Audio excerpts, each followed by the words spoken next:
वळूया राजकीय बातमीकडे। देवेंद्र फडणवीस यांच्या वक्तव्याची बातमी आहे। अनिल देशमुखांचे आरोप हे कपोलकल्पित आहेत असं देवेंद्र फडणवीस यांनी म्हटलंय। उपमुख्यमंत्री देवेंद्र फडणवीसांनी देशमुखांचे आरोप फेटाळून लावले।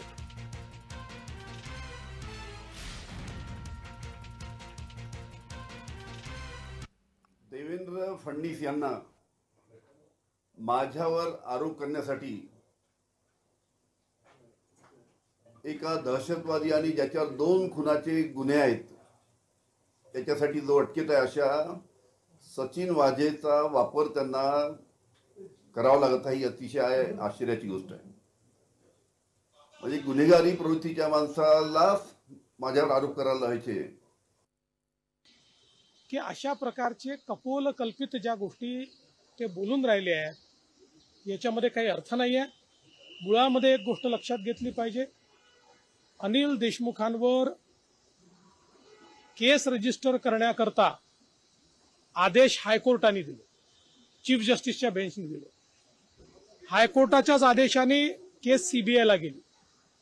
इथे कुठेही केंद्र सरकार, राज्य सरकार तर त्यांचंच होतं, यांचा कोणाचाही संबंध आलेला नाही।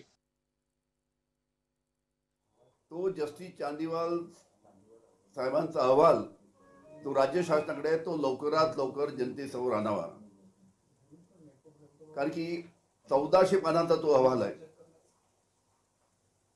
मी वारंवार विनंती करून सुद्धा राज्य शासन हा अहवाल जनतेसमोर आणत नाही।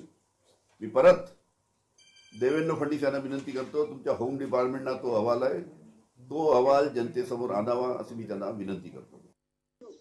चांदीवाल अहवाल हा महाविकास आघाडीच्या काळामध्ये सबमिट झाला होता।